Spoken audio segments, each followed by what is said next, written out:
Records of history. तो last class में हमने पढ़ा था कि जो थर्ड एस्टेट था और जो फर्स्ट और सेकेंड एस्टेट था उनमें वोटिंग को लेकर कुछ प्रॉब्लम चल रही थी, वोटिंग राइट्स को लेकर, ठीक है। और इसी चीज की जो भनक थी वो किसको पड़ गई थी? लुइस 16 को, जो कि फ्रांस का उस टाइम पे किंग था। तो लुइस 16 को समझ में आ गया था कि अब क्या होने वाली है, बहुत ज्यादा प्रॉब्लम होने वाली है। तो लुइस 16 ने क्या किया, पैलेस का ताला मार के और भाग गया। और जैसे ही ये बात थर्ड एस्टेट को पता चली तो थर्ड एस्टेट ने क्या किया कि वो एक टेनिस कोर्ट होता था राजा का, वहां पर ये लोग इकट्ठे हो गए। टेनिस कोर्ट में राजा टेनिस वेनिस खेला करते थे, तो वहां पर जाकर जो थर्ड एस्टेट था वो वहां पर जाकर इकट्ठा हुआ और उसने अपने आप को क्या कर दिया, एज अ नेशनल असेंबली जो है डिक्लेयर कर दिया कि अब कोई मोनार्की नहीं है फ्रांस के अंदर, अब कोई राजाशाही नहीं है यहाँ पर, अब कौन रूल करेगा, अब हम रूल करेंगे यहाँ पर, ठीक है। तो अब किसका रूलिंग चलेगा फ्रांस के अंदर? नेशनल असेंबली का। और नेशनल असेंबली जो थी उसके अंदर दो टाइप के सिटीजन्स थे, पैसिव एंड एक्टिव सिटीजन्स, ठीक है। और फर्दर इसको क्या है, दो पार्ट्स में डिवाइड करवा दिया गया था। क्या था वो? Jacobins and Girondins. इस सब पर मैंने कल की एक शॉर्ट वीडियो जो है बना रखी है, आप जाकर डिटेल वीडियो वहां पर देख सकते हैं। अब मैं ज्यादा उस पर नहीं जाऊंगी, आपको लगे तो आप वो वीडियो देख सकते हैं, ठीक है। तो इसी में जैकोबिन्स का एक लीडर था रॉबेस्पियर, जिसने रेन ऑफ टेरर फैलाया हुआ था फ्रॉम द ईयर 1793 टू 1794, ठीक है। इसके जाते जाते क्या हुआ, नेशनल असेंबली की जो रूलिंग थी उसको डिमोलिश कर दिया गया और फिर रूलिंग आती है डायरेक्टरी की, द रूल ऑफ डायरेक्टरी, ठीक है।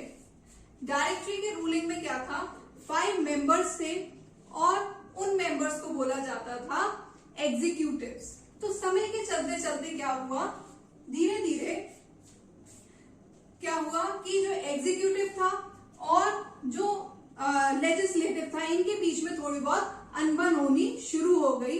और वहीं से जो है नेपोलियन बोनापार्टे ने क्या उठाया, इस चीज का फायदा उठाया। और अब आगे देखते हैं, ये फाइनल लेक्चर है आपके फ्रेंच रेवोल्यूशन का, which is the rise of Napoleon Bonaparte. He started as military officer in the French army. तो इसने अपना जो करियर स्टार्ट किया था फ्रांस के अंदर, वो कैसे स्टार्ट किया था, as a military officer in France army. उसके बाद he established himself as a commander, और उसके बाद ये धीरे धीरे चलते हुए क्या बन गया, कमांडर बन गया। And popular for his Triumph in Europe, और अपने नाम के लिए, अपने काम के लिए यूरोप के अंदर जाने जाना लगा।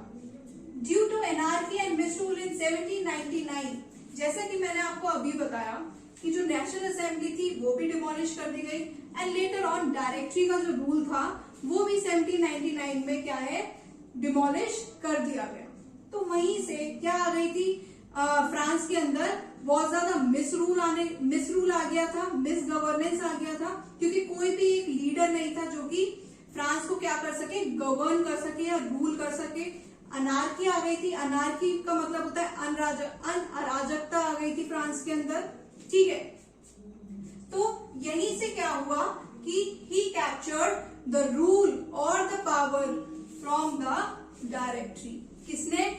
नेपोलियन बोनापार्टे ने यहीं से क्या कर लिया, पावर को कैप्चर कर लिया। And by 1804 he proclaimed himself as the emperor of France republic. यहीं से अब कौन रूलर है फ्रांस का, नेपोलियन बोनापार्टे। आप जर्नी देखो क्या थी, एक मिलिट्री ऑफिसर था, उसके बाद वो कमांडर बना और उसके बाद वो काफी पॉपुलर हो गया, इतना पॉपुलर हो गया कि वो धीरे धीरे चलते चलते क्या बन गया, फ्रांस का एम्परर बन गया, ठीक है। तो 1804 में फ्रांस के एम्परर कौन बन चुका है, नेपोलियन बोनापार्टे। अब एक ही ऑब्जेक्टिव था, आप देख पा रहे हैं कि फ्रांस में कितनी ज्यादा मिसरूलिंग थी, मिस गवर्नेंस था, एनार्की थी। तो उस टाइम एक ही मोटिव था, एक ऑब्जेक्टिव था, क्या, ग्लोरी ऑफ फ्रांस, फ्रांस की ग्लोरी को बढ़ाना। ये किसका ऑब्जेक्टिव है, नेपोलियन बोनापार्टे का। तो उसने लोगों को यही जो है प्रीचेस करी, बहुत ज्यादा मास अपील की एक तरीके से कि मैं क्या लाऊंगा फ्रांस के अंदर, ग्लोरी लेके आऊंगा। इसने एक स्लोगन भी दिया अपना, which is very famous slogan, long live French people and long live France state. जब तक मैं हूं तो फ्रांस का जो स्टेट है वो भी लॉन्ग लिव रहेगा और फ्रांस के लोग भी लॉन्ग लिव रहेंगे। तो यही से इसने क्या की, मास अपील की अमंग पीपल कि मैं आपको आपके जितना भी यहाँ पर अनस्टेबिलिटी आ गई है फ्रांस के अंदर, वो सब मैं क्या करूंगा, ठीक करूंगा। और जैसा कि आप जानते हैं उस टाइम में कंडीशन ऐसी थी फ्रांस की कि उनको भी एक ऐसे ही लीडर की क्या थी, जरूरत थी। मोनार्की सपोर्टेड, मोनार्की ने भी क्या किया, सपोर्ट किया किसको, नेपोलियन बोनापार्टे को। मोनार्की में आ गया आपका first second state. Then middle class thought that he would bring stability and economic prosperity और progress। तो यहीं से जो मिडिल क्लास थी उनको भी ये चीज समझ में आई कि फ्रांस के अंदर जो स्टेबिलिटी है और जो इकोनॉमिक प्रोस्पेरिटी या प्रोग्रेस है वो कौन ला सकता है, नेपोलियन बोनापार्टे लेके आ सकता है। ठीक है, क्योंकि आपको पता है अच्छे से कि फ्रांस जो है वो 12 बिलियन लिवरे के डेप्थ में था उस टाइम। ठीक है, डेट लगा हुआ था फ्रांस के अंदर, कर्ज था, कर्ज में डूबा हुआ था फ्रांस।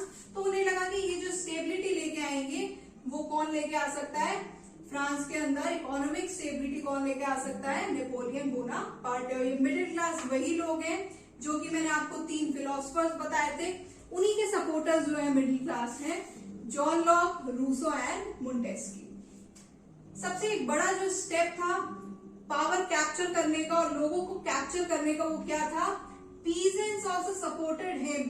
पीजेंट्स और फार्मर्स का भी क्या मिला, इसको सपोर्ट मिला, जो कि एक अपने आप में बहुत बड़ा सपोर्ट था। जैसा कि आपको पता है कि थर्ड एस्टेट में ज्यादातर क्या थे, पीजेंट्स थे और फार्मर्स थे, तो उनकी पॉपुलेशन ज्यादा थी और इस वजह से इसको काफी उनसे सपोर्ट भी मिला।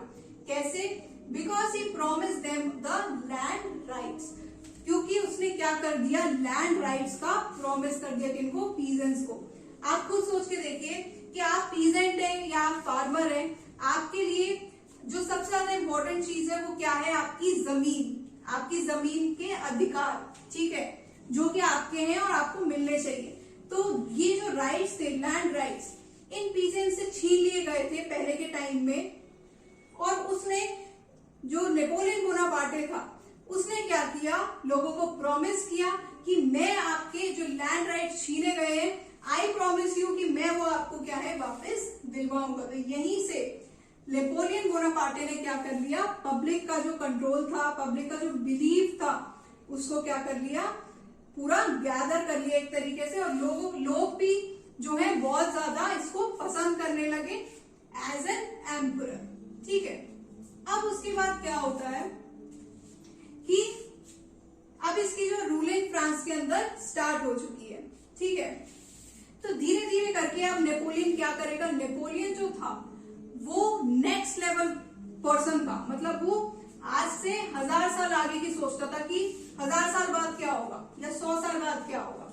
ठीक है, तो इसका मोटिव था कि ये पूरे वर्ल्ड को क्या कर ले, कैप्चर कर ले। इसका इंडिया भी आने का मोटिव था, इसकी प्लानिंग थी ये इंडिया भी आएगा, इंडिया विजिट करेगा, बट ऐसा नहीं हो पाया। उससे पहले ये क्या हो गया, एक्सपायर हो गया। मतलब बैटल ऑफ वाटरलू हुई थी 1815 में, उसमें इसको डिफीट मिली। तो ये इंडिया तो विजिट नहीं कर पाया, लेकिन इसने यूरोप का ऑलमोस्ट पूरा यूरोप क्या कर लिया था, अपनी पावर से और अपनी इंटेलिजेंस से क्या कर लिया था, कैप्चर कर लिया था। तो धीरे धीरे जो है, और ये क्या करता था, इसने कोई भी कंट्री को जैसे कैप्चर किया, उसमें ये अपने सगे संबंधियों को क्या करता था, वहां पर एम्प्लॉय करवा देता था। मतलब राजा बना दिया करता था या किसी बड़ी पोस्ट पर रख दिया करता अपने सगे संबंधियों को। ठीक है, फिर फर्दर इसकी क्या है, कुछ पॉलिसीज वगैरह भी रही, जैसे एडमिनिस्ट्रेटिव रिफॉर्म्स आए, इसके कुछ पॉलिटिकल रिफॉर्म्स आए और स्पिरिचुअल रिफॉर्म्स भी इसने कुछ निकाले। तो यहाँ पे ये क्या कर रहा है, आप देख पा रहे हैं कि लोगों को ऐसे सपोर्ट मिल रहा है, लोगों को इक्वल फील हो रहा है, लोग को ये इक्वल फील करवा रहा है। तो यहाँ तो ये क्या कर रहा है, ये इक्वालिटी की बात कर रहा है। लेकिन इसने क्या किया, लेटर ऑन इसने प्रेस पे सेंसरशिप लगा दी, क्योंकि लोग ये चीज बोलने लगे कि आप क्या कर रहे हैं, आप अपने सगे संबंधियों को लगा रहे हैं। ठीक है। और एक साइड ये बात करता है कि जो जॉब्स है, ठीक है, वो किस पर मिलनी चाहिए, मेरिट पर मिलनी चाहिए। मेरिट बेस्ड जो है इसने स्ट्रक्चर डेवलप किया, जैसा कि आपकी मिडिल एजुकेटेड क्लास भी बात कर रही थी कि कैपेबिलिटी पर जॉब मिलनी चाहिए, मेरिट्स पे जॉब मिलनी चाहिए, बजाय आप अपने सगे संबंधियों को उसमें लगाओ।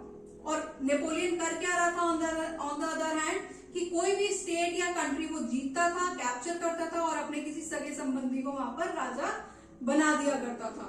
तो एक साइड तो ये क्या कर रहा है, यहाँ पर इक्वालिटी की बात कर रहा है, और ऑन द अदर हैंड ये क्या कर रहा है कि प्रेस पे इसने सेंसरशिप लगा दी, इसने सब लोगों के क्या करवा दिए, मुंह बंद करवा दिए। तो अब किसी का मुंह आप बंद करवाओगे तो आप क्या कर रहे हो, आप उसकी लिबर्टी छीन रहे हो, ठीक है। तो एक साइड आप इक्वालिटी स्प्रेड कर रहे हो और एक साइड आप क्या कर रहे हो, उस लोगों की लिबर्टी को छीन रहे हो। तो धीरे धीरे कर कर क्या है, जो बाकी के और कंट्रीज थे या बाकी के और जो स्टेट्स वगैरह थे वो इसके रूलिंग से क्या होने लग जाएंगे, परेशान होने लग जाएंगे। मतलब इसने बिल्कुल नाक में दम करके रख दिया था लोगों के इसकी अपनी रूलिंग से, ठीक है, क्योंकि ये बहुत ही ज्यादा क्या होता है, एम्बिशियस था। तो उसके बाद क्या होता है कि आप देखेंगे कि नेपोलियन ने अपने कुछ प्रिंसिपल्स दिए सोसाइटी में। तो पहला जो प्रिंसिपल था that is protection of private property. तो नेपोलियन ने लोगों को बताया कि आपकी जो प्राइवेट प्रॉपर्टी है उसको क्या मिलना चाहिए, एक तरह से प्रोटेक्शन मिलना चाहिए, सिक्योरिटी मिलनी चाहिए। तो वो कौन देगा, वो नेपोलियन देगा, ठीक है। Uniform system of weights and measurement, इसने यूनिफॉर्म सिस्टम निकाला सबसे पहली बार वेग्स और मेजरमेंट्स का, ठीक है। इसके अंदर क्या होता था कि जैसे एक मार्केट है और एक और मार्केट है, या फिर जितनी भी मार्केट्स हैं सबके अंदर जो वेग और जो मेजरमेंट चलेगा किसी भी एक पर्टिकुलर आइटम का, वो कैसे चलेगा, यूनिफॉर्मली चलेगा, ठीक है। नेक्स्ट इसने डेसिमल सिस्टम को भी क्या किया, इंट्रोड्यूस किया फ्रांस के अंदर। तो ये कुछ 3 प्रिंसिपल थे किसके, नेपोलियन बोनापार्टे के।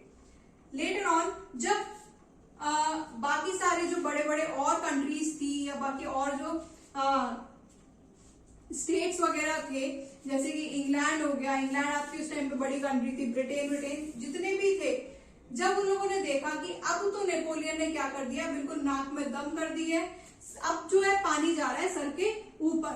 तो उसी टाइम क्या हुआ कि बैटल ऑफ वाटरलू छेड़ी गई और उसी के अंदर क्या हो गई, नेपोलियन की डिफीट हो गई, नेपोलियन मारा गया इन द ईयर ऑफ 1850, ठीक है।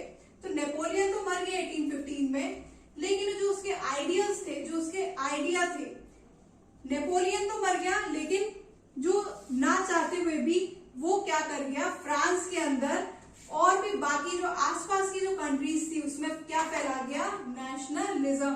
नेशनलिज्म से आप क्या समझते हैं, लिबर्टी, इक्वालिटी एंड फ्रीडम। ये तीनों जो आइडियल्स थे वो किसके दिए हुए थे, नेपोलियन के। Letter on Tipu Sultan and Raja Rammohan Roy, ये 2 ऐसे रिफॉर्मर्स थे, या जो टीपू सुल्तान थे वो एक ऐसे राजा थे और राजा राममोहन रॉय एक ऐसे सोशल रिफॉर्मर थे जो कि बहुत ज्यादा क्या थे, सपोर्टर थे या बहुत ज्यादा रिस्पेक्टिव थे किस चीज के, आइडिया ऑफ फ्रेंच रेवोल्यूशन के, जो कि क्या थे, लिबर्टी, इक्वालिटी एंड फ्रीडम। तो यहाँ पर आपका फ्रेंच रेवोल्यूशन कंप्लीट हो जाता है।